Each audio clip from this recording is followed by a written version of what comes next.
Okay. So it's a screen. Now, I haven't done this before.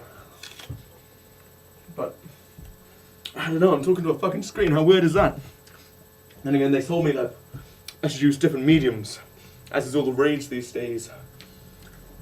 Just try and iron these thoughts out. Have a conversation with a screen, they said. Great. Or I said to myself even, not they. What am I talking about?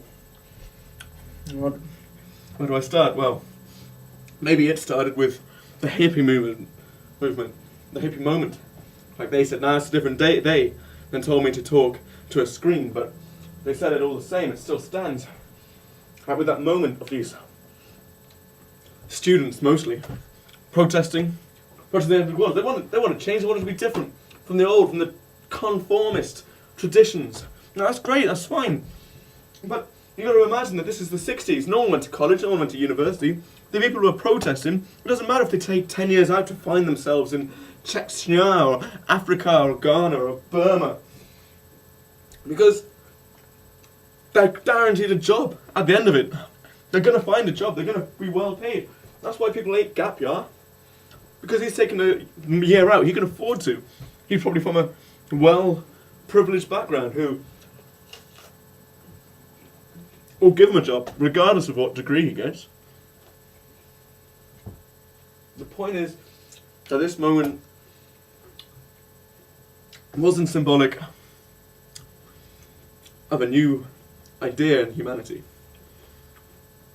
that wanted change, progression. It was symbolic of an idea that people who felt a little bit out of place, a little sense of displacement, and the forms of media that were developing, particularly advertising and capitalism at its root, saw this moment as a way to take advantage of it. And what's developed since then is that any alternative movement is an alternative, because the fundamental flaw is that they're just as alternative to the group before. They just repeat. It's a cyclical statement. It's going down the plug hole. There's a star, a stardust thing, going into the nearest black hole at the centre of our galaxy. It's circling the whirlpool of complete and utter destruction.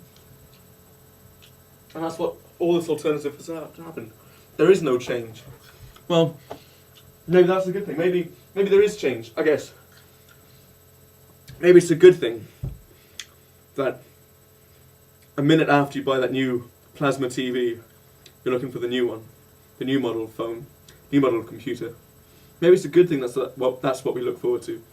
That change. It's like, just imagine what this computer's going to be like 5 years down the line, because this is the best now, but in 5 years' time this will be worthless and there'll be a better one, which we can talk about the same conversation in 5 years' time. That's good, right? And technology's going well. Apart from the fact that all it does is facilitate like minds. Hive mind of the internet. What's that? One person says an idea, a few people can't onto it. That's not change, that's not debate. It's, I'm behind a computer screen. Look what I can do. Fuck you. You know what? Fuck you. If I choose to upload this to YouTube, which I don't know if I will, I'm probably stuck in my words. I'm eating a fucking apple. Fuck you watching it.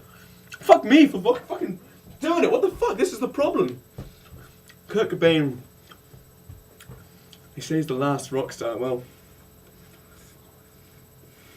he existed at a time where change is just dead, completely dead.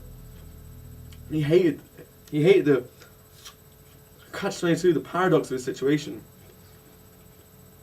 That is anger at all this, at this lack of change, this lack of energy, this lack of community, was being bought and sold for profit by the music industry, by the advertising societies, by the media.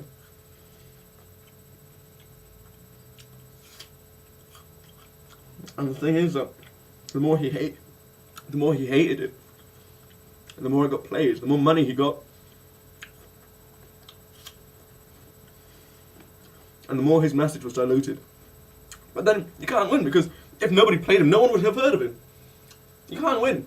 One person liked Kurt Cobain. Everyone else thought it was terrible. What would that mean?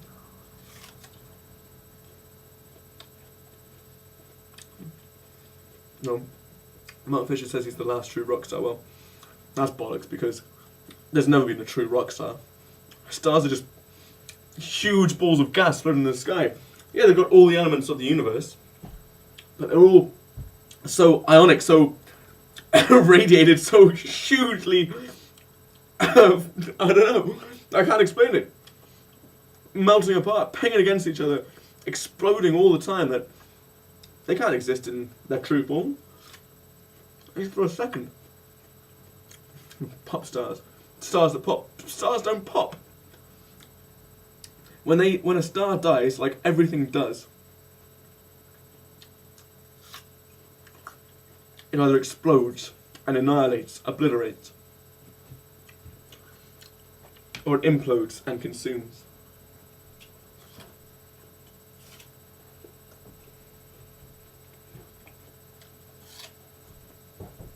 And fuck it.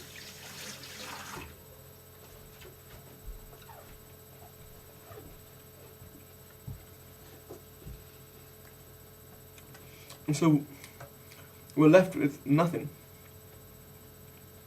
This self-consuming, visceral hatred that spins up in your mind. In our minds, we all hate it. We all have these huge feelings of anger. You're sitting on the toilet, shitting, and this visceral hatred boils up in your mind, snaps between your synapses. For a second you can see clearly that there's so many things going wrong. And yet, it's momentary, it's fleeting.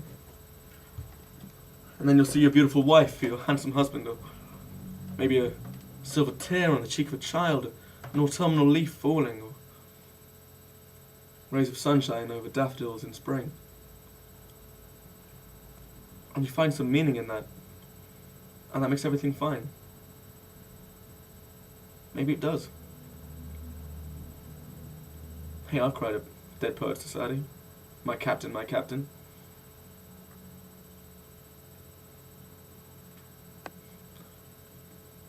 Cried at The Land Before Time when he loses his mama.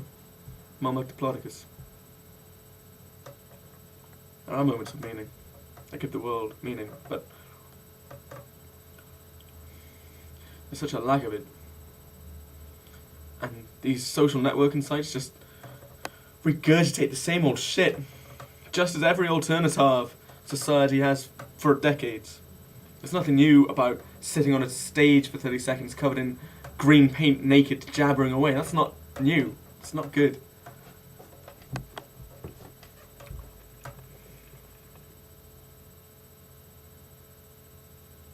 But there is love, isn't there? You find love in those around you. But then why is love so close to hatred? Why do they talk of the pain of love? You're heartbroken. Oh, I've been shot by love. I'm cursed with love. It's because you don't know where you stand. Your bottom's fallen out of you. You're angry. You're paranoid. You're jealous. And people associate love and peace. Well, that's wrong. Love shouldn't be with peace. Peace is tranquility. Love doesn't mean that there won't be war, because you can love a country, you can love an ideal, you can love something enough to go to war. That's revolutions are founded in. The love of communism, the love of democracy, society, freedom. And they end with war and bloodshed and hatred on both sides. But you look at the Buddhist society and you get into a state of tranquility. True Buddhists. But it's fine for them. Most of them. The ones that aren't getting killed by China. The other ones, sitting in beautiful mountains. I don't know if you've been into the mountains, but I have. There's something about that. The light is clearer, cleaner. The snow more white. The snow whiter. The valleys, the rivers, the little houses below. Where the sun strikes your skin. And at night when it drops so suddenly cold, bitter, with the rain.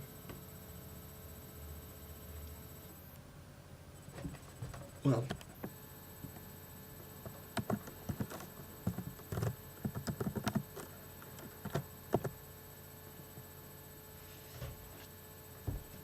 That is tranquility, that is peace. But it's not love, it's peace. It's sublime. That's what the romantics were talking about. They weren't talking about love. When they did, that's why people hate poetry that's about love, because it's not real. It's not peaceful. The best poetry about love is Swinburne's Anactoria. That's the most violent poem, most sexual poem you're ever going to read, and that's true love. I'm not saying that's bad. It's love. But peace is something else.